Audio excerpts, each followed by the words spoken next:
Jean 10, 10. Le voleur ne vient que pour dérober, égorger et détruire. Et moi, je suis venu afin que les brebis aient la vie et qu'elles soient dans l'abondance. Dis, je suis dans l'abondance. Vous voyez, ce texte est clair. Jésus dit, je suis venu afin que les brebis aient la vie et que cette vie permette que chacune d'entre elles soit dans l'abondance. Donc, l'abondance est un indicateur crédible de la présence de la vie Zoé dans le croyant. Et le manque est une anormalité, ou alors interpelle l'action de la vie que nous avons en nous. Romains 5, verset 17. Si par l'offense d'un seul, la mort a régné par lui seul, à plus forte raison, ceux qui reçoivent l'abondance de la grâce et du don de la justice régneront-ils dans la vie par Jésus-Christ, lui seul. Ce texte est clair. Le règne est le partage de quiconque a cru en Jésus-Christ. Pas parce qu'il est qualifié par un diplôme ou par de l'argent ou par des avoirs ou par un héritage, etc. Mais simplement par une filiation nouvelle. L'appartenance à une alliance nouvelle garantit le règne dans la vie. Lève ta main droite et dis, ça c'est mon partage. Oh, dis-le avec foi encore, ça c'est mon partage. Amen. Maintenant, Apocalypse 5, verset 10. Il y est écrit, tu as fait d'eux un royaume et des sacrificateurs pour notre Dieu. Et ils régneront sur la terre, pas au ciel. Je ne sais pas si tu as bien compris. Ils régneront où? Sur la terre. Donc, eh bien, le message que tu vas entendre, cet enseignement, va te permettre de manifester la vie de Dieu et de régner. Non, non, tu n'as pas compris, j'ai dit de régner. Je n'ai pas eu le temps de fabriquer des couronnes pour chacun d'entre vous. Mais je vous pose chacun d'entre vous une couronne par la foi. Amen, la main sur la tête, dis je reçois. Amen. Père, je veux te rendre grâce pour ta fidélité. Merci pour l'onction sur ma vie. Dans ma vie, Seigneur, je te rends grâce. Que ton nom soit béni. Père, je te loue de ce que tu permets à des personnes simples, sans instruction même, de comprendre ta parole, la façon la plus éclairée, et de permettre à chacun d'entre nous de déployer ta vie sur terre par ton pouvoir. Merci pour tous les miracles qui accompagneront dorénavant chacun d'entre nous sur cette terre. Au nom de Jésus, nous avons prié. Que quelqu'un dise Amen 3 fois. Amen. Amen. Amen. Tu peux t'asseoir dans sa glorieuse présence. Donc, en sous-terme ici, c'est comment manifester la vie de Dieu. Comment manifester la vie de Dieu.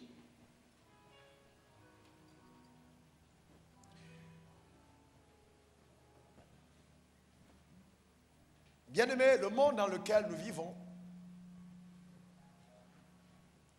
est un monde qui est hautement influencé par le monde spirituel. Tout ce qui arrive naturellement est la conséquence de certaines tractations qui ont eu lieu dans le monde surnaturel. Et le monde surnaturel, quant à lui, est régi par des lois. C'est pourquoi, quand quelqu'un apporte sa sémence et la met en terre, la sémence donne de la moisson parce qu'une loi dit, aussi longtemps qu'il y aura la sémaille, il y aura la moisson. C'est une loi. Mais ces lois-là, toutes les lois spirituelles établies par Dieu, sont gouvernées par deux lois majeures. Premièrement, la loi de l'esprit de vie en Jésus. Deuxièmement, la loi du péché et de la mort. C'est pourquoi deux personnes peuvent déclencher la même loi, mais avoir des résultats différents, parce que le déclenchement de la loi peut se faire sous l'ordre du péché et de la mort, ou alors sous l'influence de l'esprit de vie en Jésus. J'espère que je me fais comprendre. Et vous voyez, la vie en elle-même, dans le monde spirituel, est contenue dans les paroles. Donc, les paroles sont les conteneurs de la vie. C'est pourquoi Dieu dit à Josué que ce livre de la loi ne s'éloigne point de ta bouche. Ça veut dire que la bouche de Josué, chaque fois qu'elle relâchera la parole de Dieu, elle amènera à manifestation la vie de Dieu, la puissance de Dieu, la gloire de Dieu. Et Proverbe 18, verset 21 dit, la vie et la mort sont au pouvoir de la langue. Quiconque l'aime en mangera les fruits. Ça veut dire, tout ce qui m'arrive en bien, tout ce qui m'arrive en mal, eh bien, sont la conséquence de ce que j'ai dit de ma propre bouche. Donc si j'ai la vie de Dieu en moi, je fais attention à ce que je dis. Donc je ne peux pas me permettre de dire des choses négatives et prétendre régner dans la vie. Non, non et encore non. Parce que mes paroles sont celles qui manifestent mon règne. Mes paroles apportent la manifestation de la vie dans ma vie. C'est pour ça que Jésus a dit dans Jean 6, verset 63, les paroles que je vous ai dites sont esprit et vie. Donc il y a de la vie dans la parole. Il y a de la vie dans la parole. Si nous l'avons compris, nous mettrons un accent singulier à lire la Bible, à la méditer, à l'écouter, à saturer notre homme intérieur de sa parole. C'est si simple. Saturer son homme intérieur de la parole. Quelqu'un m'a demandé, mais comment tu fais pour retenir les versets bibliques? Eh bien, je m'applique à les étudier. Je ne lis pas la Bible seulement, j'étudie la parole. J'essaye de comprendre. Je la cherche comme mon trésor. Je sais que ma vie en dépend. Je ne mets ma confiance en rien d'autre qu'en sa parole. J'ai découvert que sa parole avait le potentiel d'embellir mon existence et de me rendre davantage plus glorieux que je ne suis. Donc, je m'attache à elle. C'est la clé même. Amen. De ma vie. Je fais attention à elle. Vous voyez, le problème, c'est que beaucoup d'enfants de Dieu ne valorisent pas la parole parce qu'ils ne comprennent pas justement le trésor de la parole. Ce que c'est que la parole de Dieu. C'est incroyable. La parole de Dieu. Que ce livre de la loi ne s'éloigne point de ta bouche, médite-le jour et nuit. Donc le temps que vous passez dans les Écritures n'est jamais un temps perdu. Non. Ça vous donne la capacité de parler le langage de Dieu. Et vous voyez, quand vous parlez le langage de Dieu, vous mobilisez l'armée de Dieu. Psaume 103, verset 20.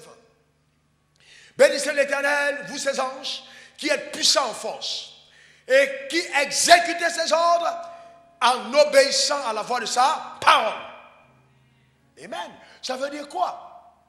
Ça veut dire que quand je parle le langage de la parole de Dieu, je mets en action les anges de Dieu. N'oubliez pas que les anges de Dieu sont au service des saints. Mais comment est-ce que j'arrive à amener les anges à agir à ma faveur? Comment est-ce que je mobilise l'action des anges à mon égard? C'est en confessant la parole. Parce qu'ils agissent selon la voix de la parole.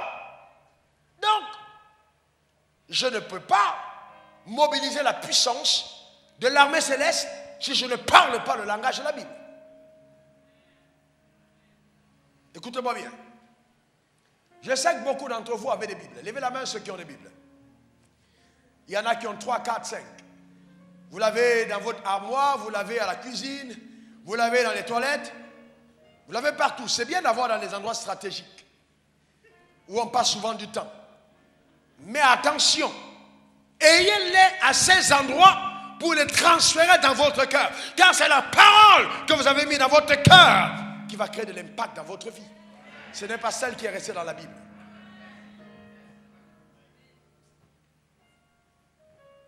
Voyez-vous, c'est très important. Donc quand je prends la parole de Dieu et que je relâche la parole de Dieu, je mobilise les anges. Ils agissent selon la voix de cette parole. Je vais vous dire une chose, un jour je méditais dans la parole. La Bible dit, ok, c'est par la foi que nous reconnaissons que tout a été formé par la parole de Dieu.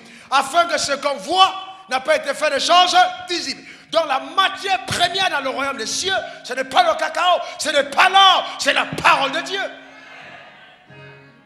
Donc si j'ai la parole de Dieu, j'ai tout. Je ne peux pas avoir la parole de Dieu et être pauvre. Je ne peux pas avoir la parole de Dieu et être malade. Je ne peux pas avoir la parole de Dieu et ne pas avoir de promotion. Quand j'ai la parole, j'ai tout ce qu'il faut. Car c'est la matière première qui a créé l'univers. C'est extraordinaire, n'est-ce pas? N'est-ce pas?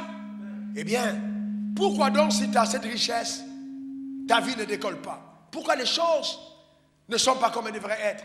C'est parce que tu ne valorises pas la parole comme tu devrais la valoriser. Voyez-vous? Au commencement était la parole était avec Dieu. La parole était Dieu. D'accord? Au commencement, Dieu créa les cieux et la terre. L'Esprit de Dieu se mouvait dessus des eaux. Dieu dit, qu'est-ce que Dieu a fait? Il dit. Qu'est-ce que Dieu a fait? Qu'est-ce que Dieu a fait? Il dit. Qu'est-ce que Dieu a fait? Il dit. Que la lumière soit. Et la lumière fut. Donc nous voyons là clairement que lui-même, pour manifester sa vie, il parle. Dieu ne manifeste pas sa vie en chantant ou en dansant, mais en parlant. Il ne manifeste pas sa vie en venant à l'église. Non, il manifeste sa vie en parlant. Et comme il nous a donné le monde à nous, pour que nous y régnions, il n'a pas envie d'interférer dans le monde. Donc il nous laisse le soin de parler. Oh, que quelqu'un dise Amen. Afin que par nos paroles, notre atmosphère, notre environnement, notre maison, notre travail, nos avoirs ressemblent aux confessions de notre bouche. C'est dans ce sens que la Bible déclare, par tes paroles, tu seras condamné, par tes paroles, tu seras justifié. Donc, bien-aimé, parler, c'est vital dans le royaume des cieux. Parler. Dire des choses. Mais parler selon le langage de la parole de Dieu. C'est étrange quand il peut arriver qu'on aille surfer sur vos pages Facebook, vous tombez sur des croyants incroyants. D'une telle incrédulité et les commentaires qui expriment la sécheresse dans le cœur, vide. Vos paroles ne ressemblent pas aux paroles des enfants qui ont rencontré Dieu. Bien-aimés, confesser la parole de Dieu, ce n'est pas à l'assemblée. Vous devez le faire dans vos maisons, partout où vous trouvez, déclarer la parole de Dieu. Maintenant, c'est pour ça que je vais vous demander. Vous voyez, vous savez que certaines personnes ont prêché l'évangile, viens à Jésus, quand tu viens à Jésus, tous tes problèmes seront résolus. Non, viens à Jésus, tes problèmes vont s'augmenter. En fait, Jésus n'a jamais eu l'intention de réduire nos problèmes, mais c'est d'augmenter nos problèmes. Parce que quand il a créé l'homme, il a créé l'homme afin que l'homme domine. Donc même l'homme qui n'avait pas péché est né dans un contexte de problème. C'est parce qu'il y avait problème que l'homme est né. Donc un croyant qui fuit des problèmes est quelqu'un qui ne comprend pas sa raison d'exister. Tu es quelqu'un que Dieu a conçu pour résoudre des problèmes. Donc le fait que tu sois né de nouveau, les problèmes vont s'augmenter. Mais ce n'est pas parce que les problèmes augmentent que c'est un problème. Aussi longtemps que la solution est présente, le problème n'est plus problème. Donc, les problèmes vont s'augmenter pour que tu puisses régner aisément. Dis, je le reçois. Alléluia. Et bien, vous voyez donc, c'est très important, bien-aimés, de pouvoir comprendre comment est-ce que nous mettons en application toutes les connaissances spirituelles que nous avons face aux défis de la vie. Regardez ce que Jésus lui-même a enseigné. Revenons à l'enseignement de notre maître là-dessus. Un jour, Jésus passe avec ses disciples. Il a faim. C'était un homme comme nous. 100% homme, mais 100% Dieu. Il a faim. Il veut manger. Il approche un figuier. Il se rend compte que le feuillage, à l'apparence, ressemble à un figuier qui porte des fruits. Mais quand il s'approche, il se rend compte qu'il n'y a pas de fruits. Donc énervé de ce qu'il a été dupé par le feuillage de l'arbre, il dit que personne ne mange plus jamais de tes fruits. Et il s'en va. Je ne sais pas pourquoi Jésus a eu le problème avec ce figuier. Je n'arrive pas à comprendre pourquoi il a eu... Et on dit bien, ce n'était pas la saison de figues. Mais il est possible que quelque part, il connaissait déjà le figuier. Parce que, vous voyez, quelque part, quand Adam et Ève se sont couverts de leur nudité, il me semble que ce soit le figuier qui leur a donné leurs feuilles. Donc, il avait déjà un problème avec le figuier. Donc, les figuiers, personne ne mange plus avec tes fruits. Donc, vous savez, les gens qui étaient tout autour se sont dit, oh, le maître, il est énervé. Vous savez, quand vous êtes en leader, oh, il est fâché aujourd'hui, il n'est pas de bonne humeur. Ce n'est pas une question de pas de bonne humeur. Non, c'est que là, il y a eu un problème. Il a parlé et ils sont partis. Mais quand ils reviennent, Pierre fait une observation. Il dit, oh, hey, maître, regardez, le figuier que tu as maudit a séché. Donc, il était étonné. Parce que pour lui, quand le maître a parlé, il a dit s'il y avait vraiment la puissance que ça marche maintenant. Mais non, il ne connaissait pas le principe de la foi. Non, il ne connaissait pas le principe de la foi. La parole avait été en œuvre, mais ce n'est pas parce qu'il n'avait pas vu que ça n'avait pas marché. Et c'est le problème de beaucoup d'entre nous. Alors, quand il dit ça, Jésus saisit l'occasion pour enseigner quelque chose de fort. Il dit, ayez foi en Dieu. En fait, les textes originaux disent, ayez le type de foi de Dieu. Ayez le genre de foi que Dieu a. Quand il parle, il ne va pas chercher pour voir si sa parole a marché ou pas. Il sait que ça marche. Même si l'arbre garde encore des feuilles vertes, il sait que les racines ont été coupées parce que l'ordre a été donné. Quelqu'un dit, ça me concerne. Ayez le genre de foi de Dieu. Le problème de beaucoup d'entre nous, nous avons la vie de Dieu, mais nous ne la manifestons pas comme Dieu. Quand nous parlons, est-ce que nous croyons ce que nous disons? Et il continue, il dit, Marc 11, verset 21 à 25, je vous le dis en vérité, verset 23, si quelqu'un dit à cette montagne, si quelqu'un dit à cette montagne, ôte-toi de là et jette-toi dans la mer. Et s'il ne doute point dans son cœur, mais il croit que ce qu'il a dit arrive, il le verra s'accomplir. Dis, je le ferai. Oh non, je ne sais pas ce que tu attends de Dieu, mais dis, je le verrai. Et la Bible dit, c'est pourquoi, je vous le dis, tout ce que vous demandez en priant, croyez que vous l'avez reçu, et vous le verrez s'accomplir. Et lorsque vous êtes debout, faisant votre prière, si vous avez quelque chose contre quelqu'un, oh non, si vous avez quelque chose contre quelqu'un, pardonnez. Afin que votre Père, qui est dans le ciel, vous pardonne aussi vos offenses. Voyez-vous? Donc, il dit, ayez, d'accord, foi en Dieu. Si quelqu'un dit à cette montagne, ôte-toi de là et jette-toi dans la mer. Ôte-toi de là et jette-toi dans la mer. 10 mots. Ôte-toi de là et jette-toi dans la mer. Jésus, selon Jésus, on peut résoudre les problèmes avec 10 mots. Les problèmes les plus graves. Ôte-toi de là et jette-toi dans la mer. 10 mots. Ce n'est pas je te dis va-t'en, oh non. Ôte-toi de là, jette-toi dans la mer. Le vrai problème, c'est que quand nous sommes face au défi, nous avons la mauvaise attitude. Nous pensons toujours religieusement qu'il faut saluer. Il faut saluer Marie, je te salue Joseph, je te salue Jésus. Ah, non, il faut parler à la montagne. Il faut parler à la montagne. Le problème est là devant toi. Tu ne peux pas te mettre à faire des prières des finances alors que tu as mal à la dent. Ton enfant se drogue et tu commences à parler de non. Toutes les phrases là, c'est une perte de temps. Concentre ton énergie et prends autorité contre ce démon qui est en train de perturber la vie de tes enfants.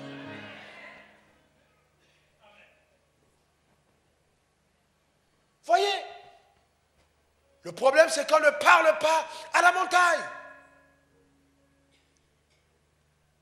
Vous voyez, derrière les mots qui sont relâchés, il y a une puissance. J'ai construit ma vie sur la parole. Tout ce que j'ai aujourd'hui, c'est ce que j'appelle. Je vous dis sur la parole. Vous ne pouvez pas imaginer Ce que la parole de Dieu est capable de faire. Même cette assemblée, c'est sur la parole. On a des gens, on se plaint partout. Dans les couloirs, on est indisposés. Mais on appelle, c'est pas la parole, ça marche. C'est pas autre chose. Les gens disent, oh, j'ai entendu des gens appeler ça aussi, on dit qu'il a mis des fétiches. Comment est-ce qu'il attend les gens dans son église? Une telle croissance. Bien, mais c'est la parole, ça marche. Et ça va encore marcher. C'est clair. Parlez. C'est si simple. Pourquoi vous voulez compliquer les choses que Dieu a simplifiées? Si quelqu'un dit à cette montagne, ôte-toi de là, jette-toi dans la mer. Le principe de la foi est le suivant. Celui qui croit, voit. Merci pour cet amen. Celui qui croit, voit. Je déclare sur ta vie. Ce que tu crois, tu verras. Tu verras ta promotion. Tu verras ta percée. Tu verras ton élévation. Tu verras ta délivrance. Tu verras ton mariage. Tu verras ton voyage. Quelqu'un dise un bon amen. Vous voyez, les gens pensent que la prière est puissante parce qu'elle est longue. Un jour, une dame est venue me voir. On avait refusé le visa, je crois, 2 ou 3 fois aux États-Unis. Ils sont reconnus comme les gens les plus stricts. Je lui ai dit, je t'envoie aux États-Unis. Elle m'a dit oui, elle était missionnaire. J'ai dit, apporte-moi. J'ai rencontré au plateau à Liberty Life. J'ai dit, viens me voir à mon bureau mardi. Avec ton passeport, tu viens chercher le visa. Ce n'était pas une affaire d'aller. J'ai dit, viens chercher le visa. Elle est venue. Elle est arrivée dans mon bureau, je lui ai dit, je te donne le visa ici et tu vas à l'ambassade pour récupérer. Est-ce que quelqu'un comprend de quoi je parle? Bien aimé, vous savez, il y a des moments, quand on parle, on sait de quoi on parle. Je ne doute pas quand je parle. J'ai tourné le passeport, j'ai regardé, j'ai mis là, j'ai dit, reçois maintenant le visa. Amen. Je lui ai donné le passeport. Elle est sortie voir ma secrétaire. Elle dit, ton pasteur là, il se moque de moi. Authentique histoire. Il me déplace pour me dire de venir va prier pour mon passeport, pour mon truc. Et il dit 2 phrases. Reçois le visa. Elle dit, c'est ce qu'il a dit. Reçois-le. Va simplement. Elle est repartie, on lui a donné le visa. Elle est venue toute confuse. Je lui ai dit, non, ce n'est pas la longueur des prières. Non, ça n'a rien à voir, bien aimé. Il y a des moments, il faut ricatata, teboko, ça c'est bon. Mais il y a des moments, il faut être précis. On a besoin de visa, ne demandez pas à checker. Est-ce que quelqu'un comprend de quoi je parle? C'est le visa. Est-ce que vous me comprenez? La première fois que j'ai vu cette histoire marcher, et ça a changé radicalement ma vie, vraiment en dehors de du miracle de mon père, c'était à Freetown. Je prêche un jour, les missionnaires, on était en formation, on nous dit, bon, vous allez exposer chacun d'entre vous un sujet. Donc je m'avais prié, et ce matin, le Seigneur me dit, parle sur la foi. Donc j'enseigne sur la foi. Si tu crois, tu verras. Si tu crois, tu verras. Simple message, puissant message. Et il y avait une dame là, son visage a commencé à se tordre. Elle n'était pas contente. Il y a des gens qui sont compétitifs. Bien aimé, ce que Dieu m'a donné, il ne faut pas chercher ça. Garde pour toi. Chacun pour lui. Est-ce que vous comprenez? Quel que soit ce que je vais faire, je ne vais pas chanter comme cette dame. Mais elle ne peut pas s'entrer dans mon couloir et être comme moi. Est-ce que quelqu'un comprend de quoi je parle? Je sais ce que j'ai, bien aimé. Est-ce que vous me comprenez? Écoutez-moi, je sais ce que j'ai. Il n'y a pas un homme de Dieu qui peut dire qu'il pose sa main sur ma tête pour ajouter quelque chose. Je sais ce que Jésus m'a donné, il m'a rencontré 3 fois. Donc je sais ce que j'ai. Je sais ce que j'ai. Même si par humilité, on reconnaît les autres.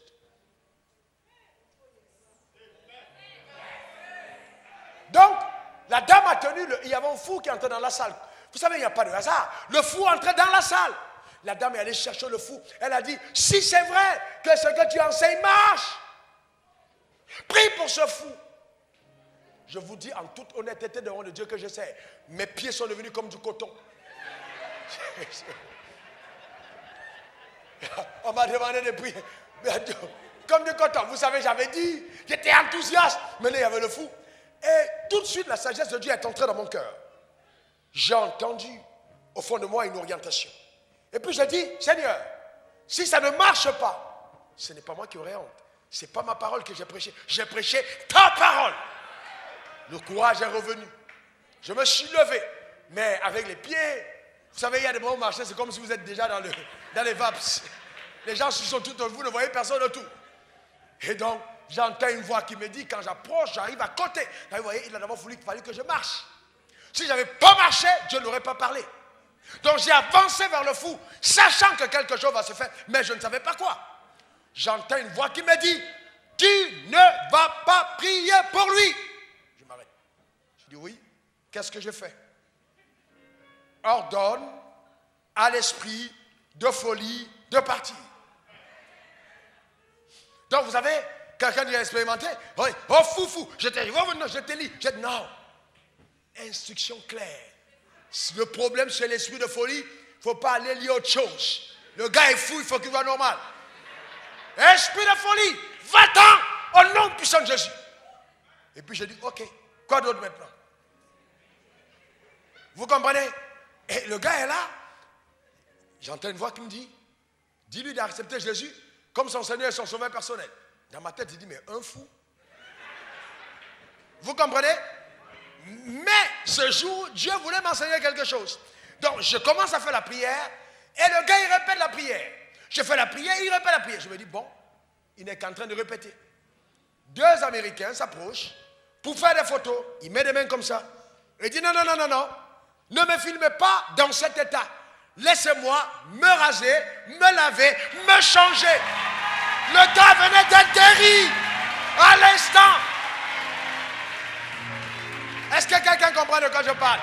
Mais si le Dieu que je sers peut guérir un fou depuis les 14 ans à l'instant, pourquoi ne penses-tu pas qu'il peut révolutionner ta vie en 24 heures?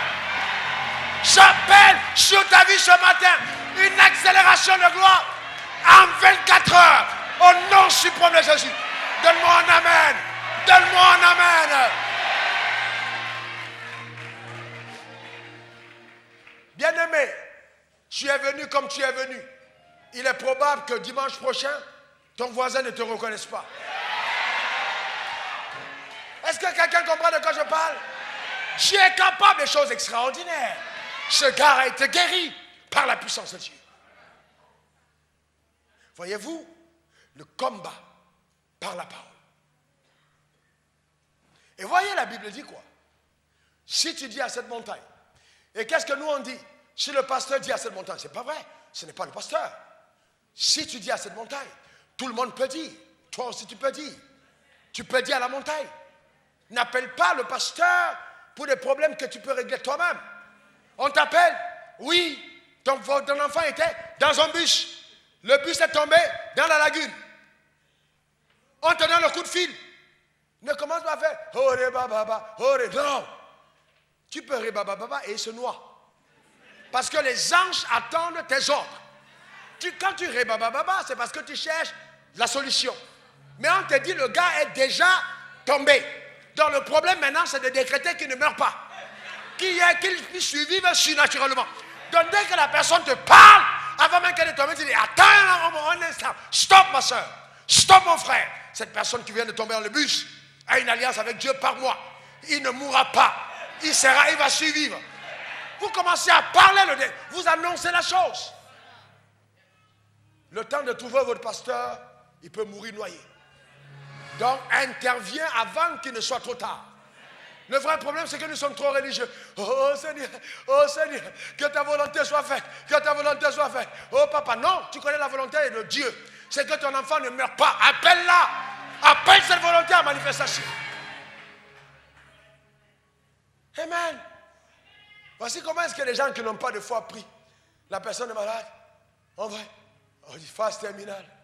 Oh papa, tu nous enseignes toutes choses comme tu veux. Nous voulons te rendre grâce. Qu'il ne souffre pas trop.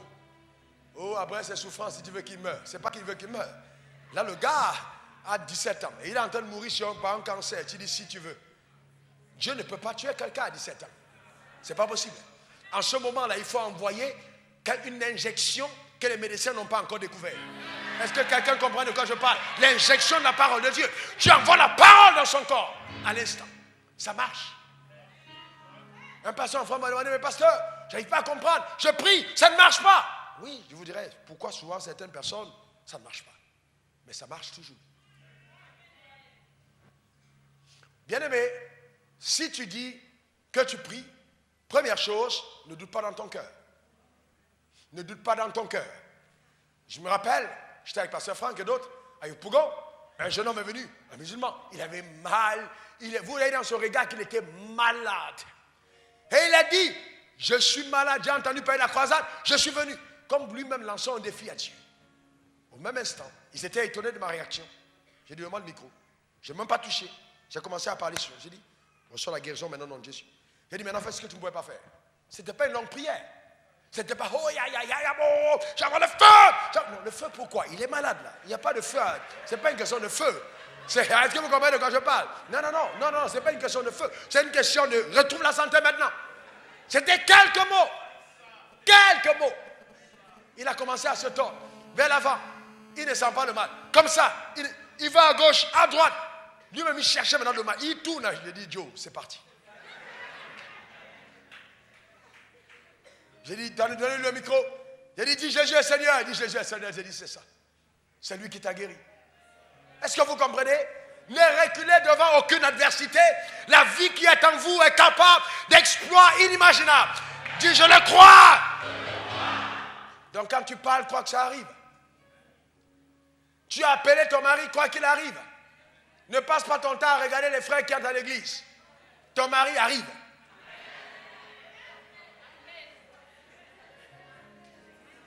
Est-ce que quelqu'un comprend de quoi je parle?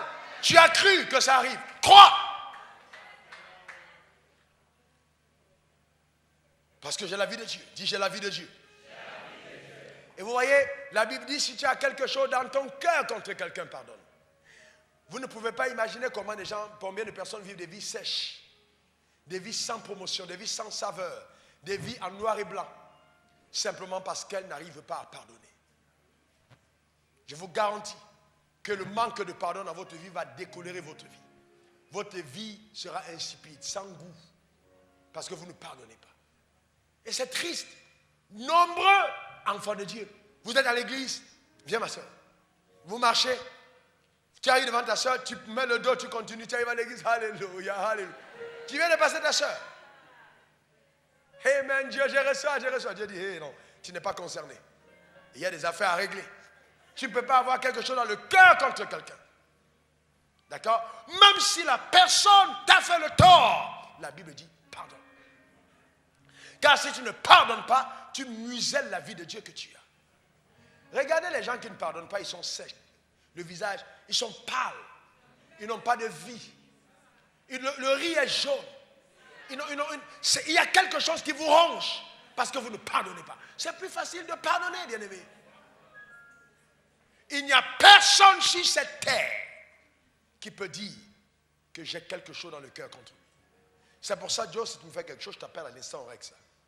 Face à face. J'attends même pas, on règle. Tout de suite. Je te dis, je ne suis pas content. Bien aimé, je ne suis pas content, je te dis, je ne suis pas content. Ce n'est pas une affaire de... Il n'y a pas de politique dans le royaume de Dieu. Je ne suis pas d'accord, je ne suis pas d'accord. Maintenant, on s'explique en homme, et puis ça passe. Ce n'est pas le fait d'entrer dans des trucs compliqués, ça ne sert à rien.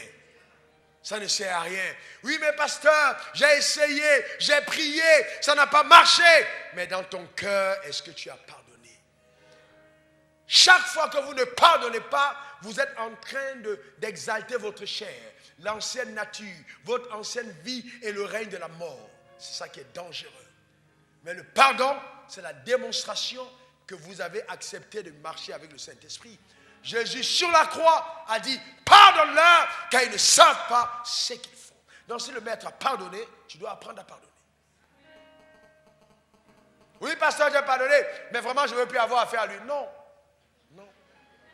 Non. Vous savez, vous pouvez pardonner intellectuellement, mais pas spirituellement. Le pardon intellectuel, j'ai pardonné. Dans tous les cas, j'ai pardonné. Je n'ai rien dans mon cœur. J'ai pardonné. Mais tu as changé.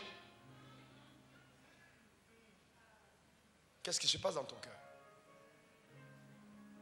Vous savez, quand quelqu'un a quelque chose dans le cœur, vous êtes spirituel, vous le savez. Tu regardes la personne, tu détectes à l'intérieur. Tu sais qu'il y a un problème. Mais il y a des gens, dès que tu as un problème, ils vont te donner, ils vont réfléchir, ils vont te donner des explications tellement rationnelles. Mais c'est pour ta perte si tu ne pardonnes pas. Il faut pardonner. Frère, si je vous dis, au carrefour de ma destinée, combien plusieurs fois, j'ai été attaqué, même par des personnes en qui j'avais des confiances la plus profonde. Mais Dieu le permettra afin de cultiver ta spiritualité. Que les personnes en qui tu avais placé la confiance la plus grande te trahissent. Bien-aimé, ça arrive. Mais qu'est-ce que tu fais? Tu pardonnes. Jésus n'a pas été vendu par le collègue d'en face. C'était par le propre disciple sur lequel il a investi et qu'il était en train de nourrir. C'est lui qui l'a vendu. Donc, le pardon est essentiel. Savoir pardonner. Voyez-vous, c'est très important. Voyez, comment est-ce que pour la première fois, chacun d'entre nous a manifesté la vie de Dieu? Puisque chacun d'entre nous l'avons déclenché le cycle. Mais comment? Regardons dans Romains 10, verset 9 à 10. Si tu confesses de ta bouche le Seigneur Jésus, et si tu crois dans ton cœur que Dieu l'a ressuscité des morts, tu seras sauvé. Car en croyant du cœur qu'on parvient à la justice, et en confessant de la bouche qu'on parvient au salut. Ça veut dire quoi? Comment est-ce que j'ai été sauvé? Parce que j'ai cru dans mon cœur, n'est-ce pas? Est-ce que vous savez que tout le monde qu'on appelle pour le salut, tous n'ont pas cru? Il y a des gens qui viennent au salut. Vous regardez dans les yeux, vous savez que ce gars-là n'est pas sérieux. Moi, les pasteurs, on voit des choses. Hein. Tu pries comme ça et puis tu fermes les yeux. Après, l'autre crie son camarade. Dès que tu ouvres les yeux, il fait comme s'il était en train de prier. Alors tu fais comme si tu n'as pas vu, mais tu sais qu'il est hors jeu. Il n'a rien compris. Mais il y a des gens, quand tu viens, tu sens que le cœur est touché. Tu vois les larmes ruisseler. Souvent le visage, tu sens que la personne est partie. La personne regrette. La personne dit, Dieu, change ma vie, s'il te plaît. Bien aimé, si vous n'avez pas crié sur votre vie passée, vous n'avez pas détesté véritablement, vous n'avez pas une ferme envie de l'abandonner, elle ne change pas par la prière. Ça commence par un regret profond. Un regret profond. C'est là quand tu fais la prière du pécheur, la vie de Dieu entre. Là, vous voyez, c'est très important. C'est le même principe. Je crois et je parle. Je crois et je parle. Je crois et je parle. Mais si je parle sans croire, mes paroles sont faibles. Donc, tous les jours, dans ma manière de vivre, dans ma manière de me comporter, je démontre à Dieu si j'ai cru en lui ou pas. Les choix que je fais sont des indicateurs de ma foi. Est-ce que j'ai vraiment cru? Est-ce que j'ai cru? Pourquoi les gens aujourd'hui parlent? On ne voit rien du tout. Parce qu'en fait, ils disent des choses auxquelles ils ne croient pas eux-mêmes. Oh, donnez, il vous sera donné, alors qu'il n'a jamais donné. J'appelle le miracle financier, rien n'arrive. Dieu, parce que tu ne connais pas de quoi tu parles. Rien ne peut arriver parce que tu ne mets pas la parole en pratique. Il n'y a pas de vie derrière. Les paroles que je vous ai dites sont esprit et vie. Ce que Jésus a commencé de faire et d'enseigner. Donc s'il avait enseigné sans faire, il n'y aurait pas eu d'impact. L'impact était dans la vie que contenait chaque parole qu'il disait parce qu'il faisait lui-même. C'est ça la clé.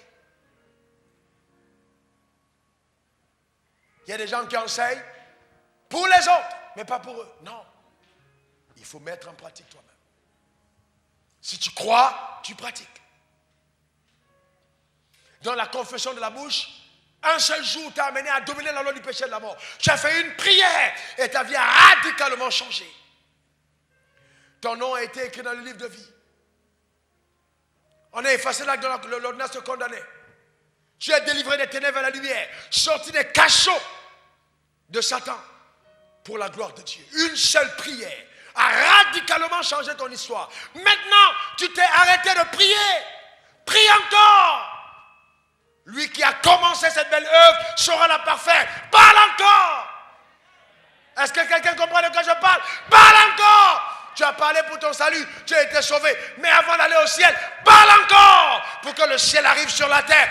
Parle encore pour que les situations changent. Entre t'adresser à ton frère qui a un salaire de 3 millions et à Dieu qui tient le monde entre ses mains, tu préfères parler à qui? Beaucoup d'entre vous, quand vous avez un défi, c'est d'abord aux voisins que vous parlez. Parle. Oh non, j'aime pas mon salaire. Mais qu'est-ce que tu as fait de ton salaire depuis longtemps? Est-ce que tu parles à ce salaire? Prends ta fiche de paie, pose-la sur la table et des fiches de paie. Le mois prochain, tu dois bouger un peu. 5 millions, ce n'est pas assez pour moi. Ton voisin t'entend, lui il a 300 000, il dit, lui là il se prend. Hein. Bien aimé, qu'il soit fait à chacun selon ta foi. Ne parle pas selon la foi de ton voisin. Sinon tu risques d'habiter en taudis. Parle selon ta foi. Parce que Dieu veut te donner de bonnes choses, pas des choses passables. Est-ce que quelqu'un comprend de quoi je parle? La Bible dit Dieu pourvoit à tes besoins selon sa richesse et avec gloire.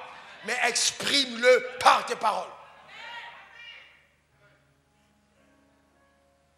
Est-ce que quelqu'un comprend de quoi je parle? Ça agit dans tous les domaines. Ça agit dans tous les domaines. Je crois et je parle. Et je crois que ce que j'ai demandé arrive, même si ça tarde. Écoutez-moi très bien, écoutez-moi très bien, écoutez-moi très bien. L'épreuve de ma foi produit la patience. Je parle maintenant et je ne vois rien. Pasteur, que faire? Sème, attends. Vous savez, il y a des prières que je ne répète pas 2 fois. Parce que c'est déjà fait. Répéter une 2e fois, c'est comme si j'ai douté de ce que j'ai dit la première fois. Alors qu'est-ce que je fais? Je rends grâce à Dieu. Merci Seigneur. Merci pour ce que j'ai demandé. Je sais que c'est en route. Et souvent, le diable sait que personne ne peut t'arrêter. Alors comme tu as demandé une Jaguar, on t'envoie une Renault 5. Il faut dire, c'est pas ce que j'ai demandé. J'ai passé une commande précise. Ça m'est arrivé quand j'ai demandé ma première Mercedes, c'est la 505 qui est venue. J'ai pris la 505. Et un jour, j'étais chez moi, en train de louer Dieu. Il m'a dit, va remettre cette voiture, c'est parce que tu as passé comme commande. C'était un don d'une merveilleuse sœur. Dieu est mon témoin. J'ai pris la clé de la voiture, je suis allé chez elle, je lui ai remis, j'ai dit, Dieu m'a dit de remettre. C'est parce que j'ai demandé. Elle m'a regardé comme un fou. Qui est cet homme qui ose remettre un don? Mais c'est parce que Dieu avait demandé. Il dit, va remettre. J'ai remis la voiture. Quelques temps plus tard, la Mercedes est arrivée. Ne prenez jamais ce qui est inférieur au standard de ce que votre foi a commandé. Est-ce que quelqu'un comprend de quoi je parle?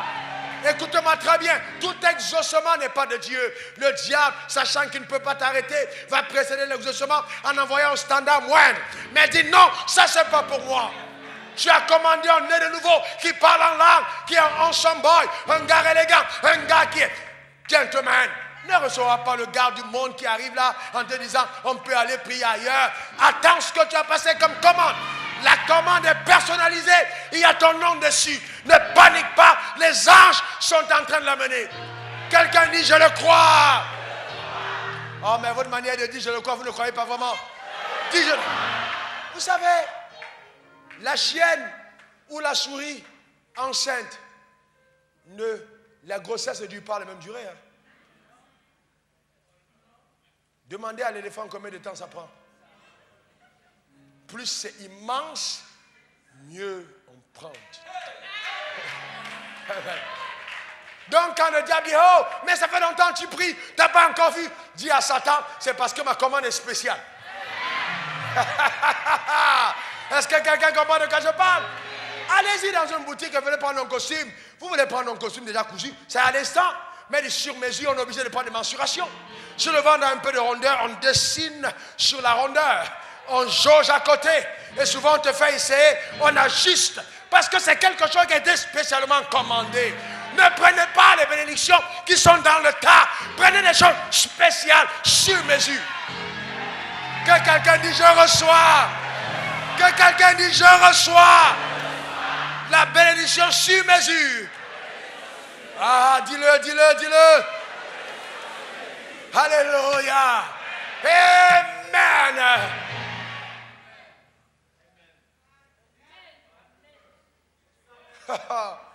Alléluia. Bien-aimé, les tempêtes de la vie, il y en aura. Mais réagis comme ton maître. Réagis comme ton maître.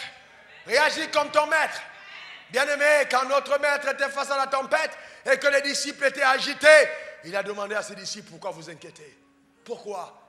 Il a dit à la tempête, silence, tais-toi.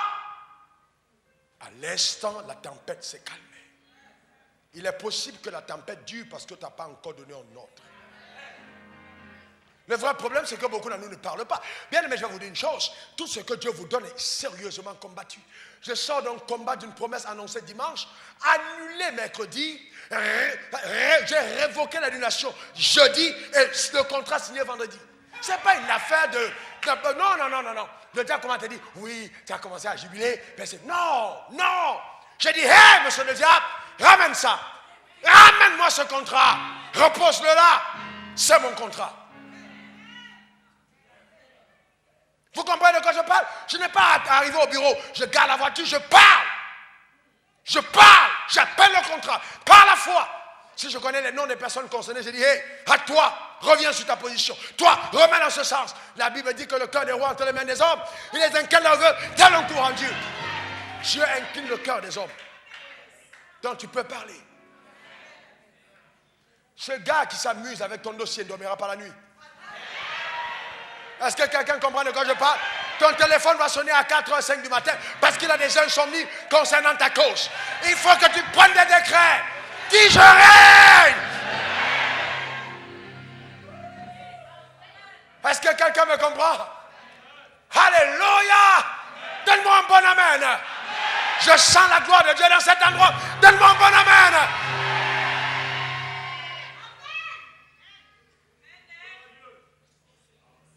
Ils ont osé. Ils ont mis ton nom sur la liste des personnes qu'on mange en décembre. Ils se sont trompés. Je dis bien, ils se sont trompés. Est-ce que quelqu'un comprend de quoi je parle? Le diable opère avec les mêmes principes. Il sélectionne ses offrandes avant de les apporter. Donc si on a mis ton nom sur la liste, révoque. Ce n'est pas de toi qu'il s'agit. Est-ce que quelqu'un comprend de quoi? Et ils prennent le temps de t'annoncer. On ne sait pas qui est le suivant. Dis, ce n'est pas moi. Vous êtes en réunion de famille, quelqu'un est mort. On dit que quelqu'un va mourir. Lève-toi, tu dis à tout le monde, ça c'est pas moi. Extrais ton nom tout de suite de la liste. Ce n'est pas moi. Vous n'avez pas besoin de 10 phrases, une phrase.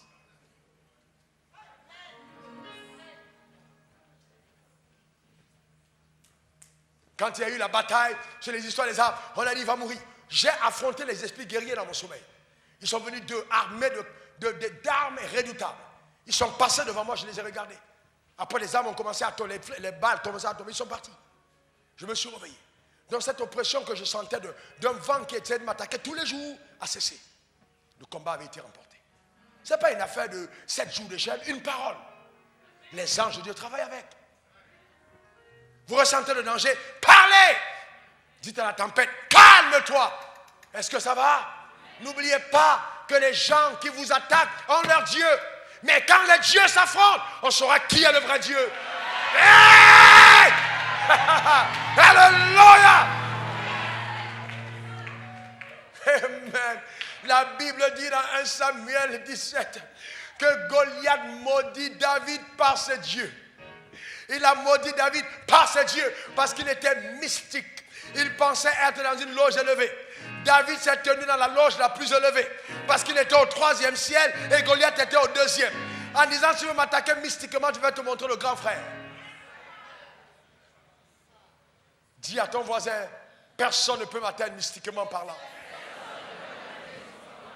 Bien-aimé, ne venez pas dire non, Jésus va te sortir des problèmes. Celui qui te dit ça, il veut te faire mourir. Ce n'est plus Jésus, toi-même. Écoutez-moi très bien. Si Jésus voulait nous sortir des problèmes tout le temps, il ne nous aurait pas donné le pouvoir. Quelqu'un qui dit, je vous ai donné le pouvoir de marcher sur les serpents et les scorpions. Quelqu'un qui dit, j'ai tout accompli. Pourquoi vous l'amenez encore au travail? Qui dit, mon travail est terminé. Maintenant, prenez le relais. Oh Jésus, oh Jésus, oh Jésus, oh, t'as pas vu mes enfants, Jésus. Il dit, ma soeur, j'ai tout donné. Mon frère, j'étais équipé. Maintenant, lève-toi et fais le boulot. Tu dis, Jésus, non. Lève ta main droite. Dis, j'ai le pouvoir. Car j'ai la vie de Dieu. La puissance de Dieu est en moi. Mes décrets ont une forme exécutoire et incontestable. Quand je parle, c'est le verdict de la Cour suprême qui se fait entendre. Personne ne peut annuler ce que ma bouche a déclaré. Alléluia! Amen. Il a David par ses dieux. Et David a regardé Goliath. Il dit à Goliath, tu viens vers moi avec la lance et le javelot, mais moi je viens vers toi au nom de l'Éternel des armées que tu as insulté. Le même jour, Goliath, je trancherai ta tête. Je vous pose une question. Tous les gens qui étaient autour de David prenaient David pour un plaisantin. Comment est-ce qu'un homme avec la fronde peut trancher la tête? Ça paraît ça à un gars qui plaisante. Bien aimé, le combat n'est pas physique. La preuve, si c'était physique, il aurait dit, je percerai ton front. Mais il a dit, je trancherai sa tête. Il savait que le caillou entre ses mains était juste le prétexte que Dieu utilisait pour renforcer sa puissance et faire tomber Goliath. Mais ce qui allait trancher la tête de Goliath, c'était l'épée qu'il tenait lui-même, Goliath, entre ses mains. Ton ennemi a préparé l'arme pour t'abattre, mais cette arme,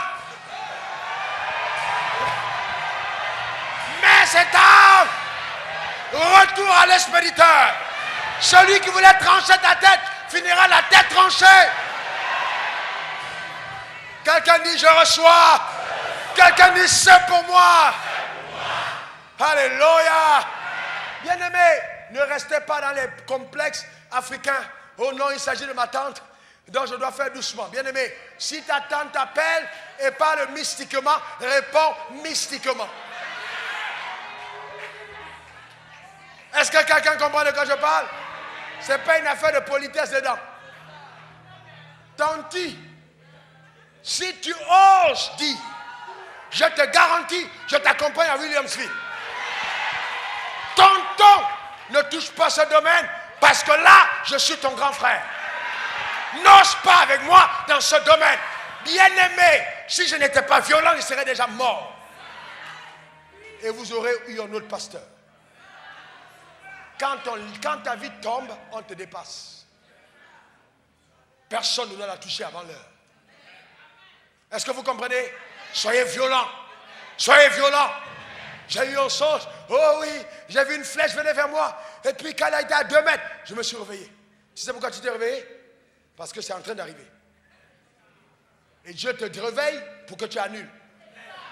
Tu t'es réveillé à 2 h du matin. Pourquoi tu attends 6 h? Et tu vas rendormir. Et si elle revient, elle était à 2 mètres.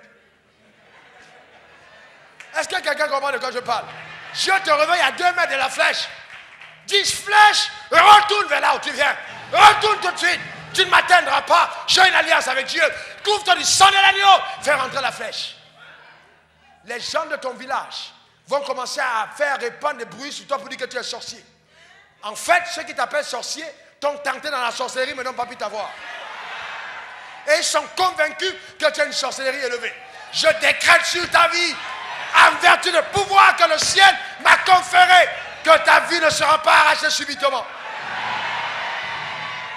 Donne-moi le meilleur des amens. Donne-moi encore le meilleur des amens. Alléluia. Alléluia. Notre Dieu est un grand Dieu. Est-ce que ça va pour chacun d'entre nous?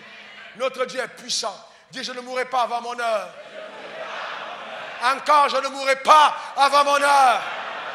Car la main de Dieu est sur moi. Alléluia. Laisse-moi te dire ce qui va arriver, je vais conclure avec ça. Ton père t'a connu, mais il va te méconnaître. Ton camarade de service, ton collègue t'a connu, mais il va te méconnaître. Parce que quand tu vas te lancer dans la dimension de la vie de Dieu, je vais te dire des choses étranges vont se faire. Le frère de David dit à David, je connais la malice de ton cœur. Mais David n'a pas écouté son frère. Il y a des gens qui ne méritent pas votre attention. Tournez le dos. Tourne le dos. Laisse-les parler. Ils veulent affaiblir ton énergie. Ne passe pas le temps avec eux. Détourne-toi. Affronte les Goliaths. Les tueurs de Goliath ne luttent pas avec les sauterelles ou les criquets.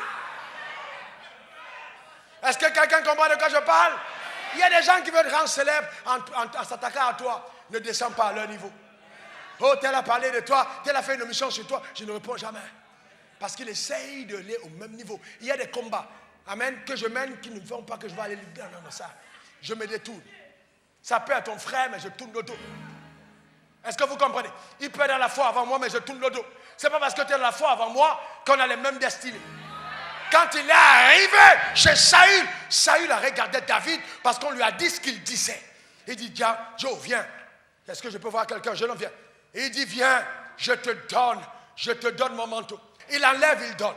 Quand il a donné ça et que David a porté, vous voyez ça naturellement. Mais en fait, ce jour-là, Saül lui-même a donné la royauté à David.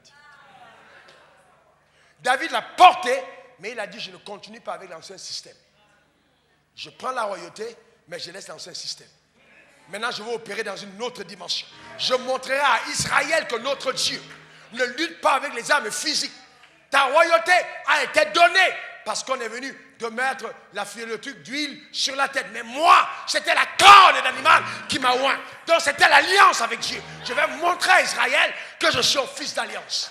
Et que je n'ai pas besoin d'armes pour me battre parce que mon Dieu défend ses alliés. Reprends ton manteau. Quand il a commencé à poser un pas, il y a des gens qui marchent, même quand ils posent le pas sur la terre, tu te rends compte que ce gars a la foi. Saül a demandé, mais de qui ce gars est le fils? Ça veut dire quoi? Il avait méconnu. David jouait la harpe auprès de Saül. Mais quand Saül allait combattre, David allait combattre, Saül ne savait plus qui c'était. Je te garantis, les gens ont vu ton acte de naissance. Les gens te connaissaient avant, mais ils vont dire, c'est pas toi. Ils vont poser des questions sur ta personne. Reçois cette grâce sur ta vie. Au nom suprême de Jésus. Dis, je reçois. Dis, je reçois. Ta vie est comblée. Ta vie est bénie. Ta vie est saturée. Ta vie est inondée. La faveur de Dieu t'accompagne. Au nom suprême de Jésus. Amen 3 fois.